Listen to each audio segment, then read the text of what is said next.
Здравейте, казвам се Георги. Споделих с вас в предните няколко дни някои видеа за моята пълна трансформация и за проблема с моите килограми и наднорменото тегло, което имам.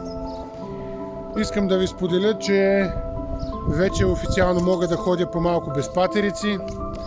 Навън съм на разходка пред къщи с нашата прекрасна котка и с моя син, който е там.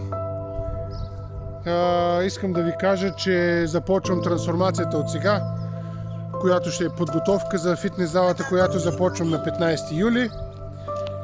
Благодаря ви за подкрепата и напишете в коментарите ако мислите, че мога да се справя.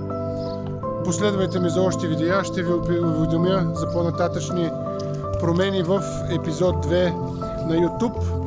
Междувременно сме в Германия. Времето е прекрасно, облачно, но прекрасно. Благодаря ви, до следващия епизод.